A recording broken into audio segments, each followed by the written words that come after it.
So over the years, I've seen NoJumper go from an actual podcast to a TMZ-esque show where they try and cover as much of the rap industry as well as the artists who are a part of it as they possibly can. But recently, if you go to the channel, they are basically scraping the bottom of the barrel when it comes to guests. Before, it used to be only the most up-and-coming popular rappers get to go on NoJumper and tell their story, but now they bring on people to talk about the first time they pointed a gun at someone. Not shot or killed anyone, but pointed a gun at someone, and then explained it for 6 minutes, something that takes a second to do.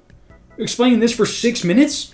Holy shit! Or like what I'll see him do now is upload multiple videos from the same interview and then upload the full interview. Like, look how ridiculous this is. These are all videos he released before the actual podcast. These are all separate videos, the last one being uploaded a month before the full podcast was uploaded. Like, these 4 were uploaded back to back. Why not just make it one long video? But if you guys have been a fan of NoJumper, then you already know that they are nothing like what they used to be. I think Adam22 is hated more now than he has ever been. He also tries really hard to push his other podcast, Plug Talk, where he basically has sex with whoever the guest is. Literally a fraction of his fans actually want to see that, but he promotes it like they're all DMing him, please release another episode, I'm begging you. We get it, you and your wife like to have sex. Kind of figured that out when you had sex in front of Tana Mojo for a video. But recently he has uploaded a video called NoJumper is Going Broke, and basically he lets us know that during COVID he thought he hit the jackpot and it was only going to get bigger, not realizing that interviewing porn stars gets old pretty quick. Our Patreon, which was absolutely killing it for a year or two when we were doing uncensored, aka nude interviews with up-and-coming superstars like Kazumi and Sky Bree,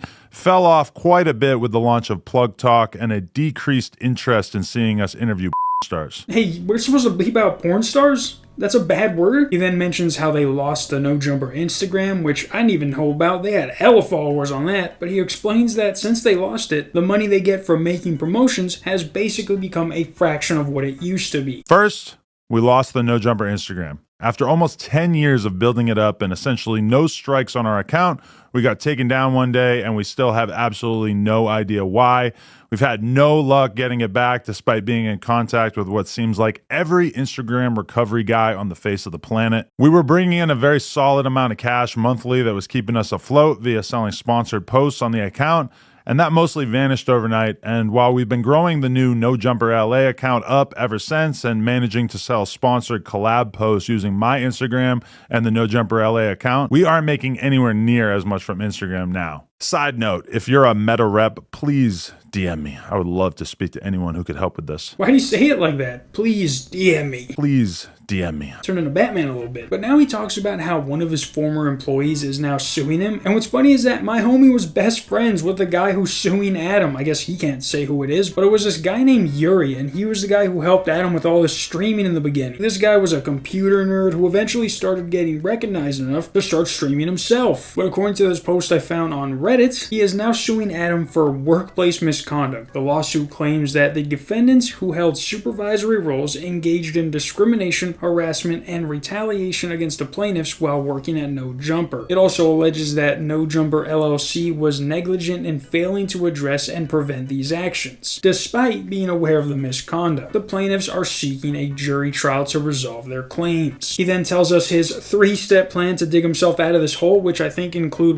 free, cheap, and generous. And let me just tell you, he does ask for money. And look, there's nothing wrong with asking for $5 a month for your membership. I'll probably do it when I get more subscribers. But I'm not going to ask you for a fucking $100 a month. And for those of you who have more money to spend, we're introducing a mega premium $100 tier to our memberships that will get your name added to the end of all our videos, and it will also get you consistent advice and opinions on your music submissions with 1 free submission per month and discounted additional songs. Now look, I get that you're getting the premium package, but did you not hear what he said before that? His viewership has dropped by as much as 80%. Our Snapchat and Facebook numbers, which had exploded during COVID, sometimes even hitting 6 figures a month, shrank by about 80% or more. And I'm sorry, but other than listening to someone's song on stream and saying if it sucks or not, what possible music advice could he be giving someone? $100 for him to listen to one of your songs and for your name to be included in a part of the video that 99% of the people who watch YouTube videos don't even watch. Why not add them at the beginning of the video?